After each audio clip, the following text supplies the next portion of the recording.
നമ്മുടെ സംസ്ഥാനത്തിന് 7 വർഷം കൊണ്ട് 1,07,500 കോടിയിൽ പരം രൂപ കിട്ടാതിരുന്നു എന്ന് പറഞ്ഞാൽ ഇത്തരം പദ്ധതികൾ നടപ്പാക്കുന്നതിനുള്ള തടസ്സമായിട്ടാണ് വരുന്നത്. അതിൻ്റെ കൂടെ നിൽക്കാൻ കോൺഗ്രസിനും UDF-നും പറ്റുന്നില്ല.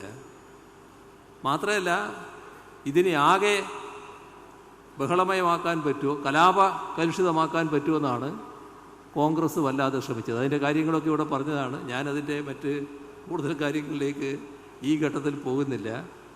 ഈ ഓരോരുത്തരുടെയും ആഗ്രഹമനുസരിച്ചല്ലാലോ കാര്യങ്ങൾ നടക്കുക. ജനമിതങ്ങ് ഏറ്റെടുത്തിരിക്കുകയാണ്. അതാണ് നമ്മൾ കാണേണ്ടത്. നാട്, ജനങ്ങൾ ഒന്നാകെ ഇതിൻ്റെ പിന്നിൽ അണിനിരത്തിരിക്കുകയാണ്.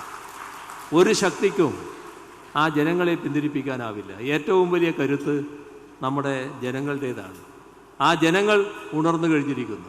അതാണ് മഞ്ചേശ്വരം മുതൽ ഇവിടം വരെ ഈ 36 ദിവസവും കാണുന്ന കാഴ്ച.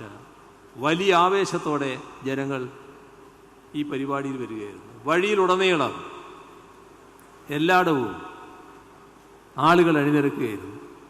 വീടിന് മുന്നിലാൾ, കടയുടെ മുന്നിലാൾ, ചെറിയ കവലകളിലാൾ, ചെറിയ ടൗണുകളിലാൾ, അങ്ങനെ 100 കണക്കിൽ 1000 ആളുകൾ പലയിടങ്ങളിലായി പങ്കെടുക്കുകയായിരുന്നു. അവരെല്ലാം ഈ യാത്രയെ ആശീർവദിക്കാനും പിന്താങ്ങാനും അഭിവാദ്യം ചെയ്യാനുമൊക്കെയാണ് തയ്യാറായത്. അതിനിടക്കാണ് ഇതിനെ ആക്രമിക്കാൻ വേണ്ടി വന്നത്. ആക്രമിക്കാൻ വേണ്ടി വന്നപ്പോൾ ഞങ്ങൾ ആദ്യത്തെ കരിങ്കൊടി ഇതിൻ്റെ മുന്നിൽ ചാടി വീണ് നടത്തിയപ്പോൾ തന്നെ പറഞ്ഞ എന്താ, ആരും ഇതിൽ പ്രകോപിതരാകരുത്. ഇത് പ്രകോപനം സൃഷ്ടിക്കാനുള്ള നടപടിയാണ്. എല്ലാവരും സംയമനം പാലിക്കണം. പ്രകോപനം ഉണ്ടാക്കൽ ഉദ്ദേശിക്കുന്നവരാണ് ഈ പരിപാടി ഇങ്ങനെ നടത്തിയിട്ടുള്ളത്. പ്രകോപനത്തിൽ കുടുങ്ങരുത്, അവരുടെ അജണ്ടക്കനുസരിച്ച് നീങ്ങരുത്, തീർത്തും സംയമനം പാലിക്കണം. അതിശയകരമായ സംയമനമാണ് നമ്മുടെ ജനങ്ങൾ കാണിച്ചത്. ഞങ്ങൾ പിന്നെ ഈ യാത്ര തുറന്നപ്പോൾ അവർ കരിങ്കൊടി കാണിക്കൽ ഈ ബസ്സിന് മുന്നിൽ ചാടിയുള്ളത് നിർത്തിവെച്ചിരുന്നു. അപ്പോൾ ഓരോ സ്ഥലത്തും ആളുകളിങ്ങനെ കൂട്ടം കൂടി നിൽക്കുകയാണല്ലോ. ചില സ്ഥലത്ത് 100 കണക്കിന് ആളുകളാണ്. അവരുടെ ഇടയിൽ നിന്ന് ഒരാൾ കരിങ്കൊടി ഇങ്ങനെ കാണിക്കുകയാണ്. അപ്പോൾ ആ കൂടി നിന്നവർ ഞങ്ങളെ നേരെ കൈവീശുന്നൊക്കെയുണ്ട്. ഇത് ചിരിച്ചുകൊണ്ട് നോക്കുകയാണ്. സംയമനം, നല്ല സംയമനം. അപ്പോൾ ഞങ്ങൾ സംയമനം സംയമനം സംയമനം എന്ന് പറഞ്ഞുകൊണ്ടിരിക്കുക. അപ്പോഴാണ് പ്രതിപക്ഷ നേതാവ് അടിക്കും അടിക്കും അടിക്കും എന്ന് പറഞ്ഞുകൊണ്ടിരിക്കുന്നത്. എന്താണിത്? ഇങ്ങനെ ഏതെങ്കിലും ഒരു കാലം ഉണ്ടായിട്ടുണ്ടോ? ഏതെങ്കിലും ഒരു രാഷ്ട്രീയ നേതാവ് ഇങ്ങനെ ഉണ്ടായിട്ടുണ്ടോ? പരസ്യമായിട്ട് അടിക്കും അടിക്കും അടിക്കുമെന്ന് പറയുന്ന ഒരു രാഷ്ട്രീയ നേതാവിനെ കേരളത്തിൽ ആരെങ്കിലും ഇതേവരെ കണ്ടിട്ടുണ്ടോ? ആവർത്തിച്ച് പറഞ്ഞുകൊണ്ടിരിക്കുകയല്ലേ ചെയ്യുന്നു. അതിന് മാറ്റം വരുന്നില്ലല്ലോ. ബസ്സിന് മുന്നിൽ ചാടിയ ആ ആളെ 2 പേരെ അവിടെയുള്ളവർ തള്ളി മാറ്റി. ആ പ്രവൃത്തിയെ അവരുടെ ജീവൻ രക്ഷിക്കുന്ന പ്രവർത്തനമാണ് നടത്തിയത് എന്ന് ഞാൻ പറഞ്ഞു. അപ്പോൾ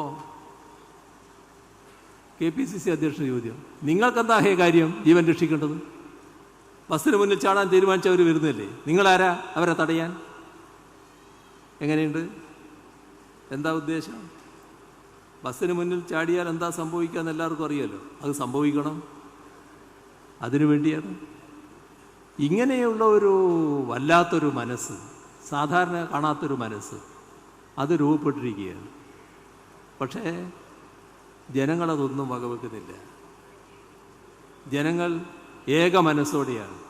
കേരളം ഒരു മനുഷ്യൻ്റെ രൂപത്തിലാണ് ഈ കാര്യത്തിൽ ഉണർത്തെഴുന്നേറ്റത്.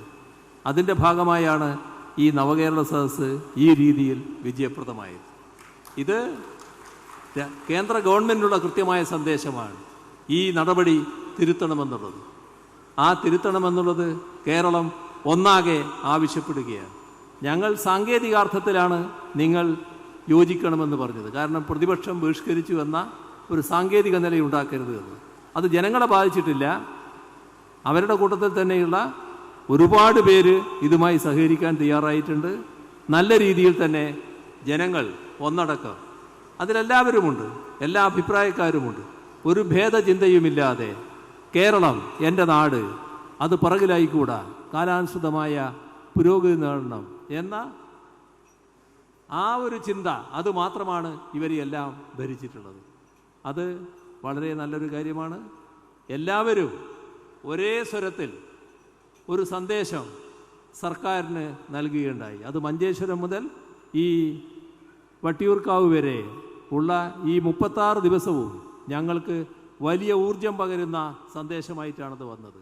അത് നിങ്ങൾ ധൈര്യമായി മുന്നോട്ട് പോയിക്കോ, ഞങ്ങൾ കൂടെയുണ്ട്, അതിന് നന്ദി നന്ദി എന്ന് മാത്രം പറഞ്ഞുകൊണ്ട് അവസാനിപ്പിക്കുന്നു. നിങ്ങൾക്ക് എൻ്റെ അഭിവാദ്യങ്ങൾ.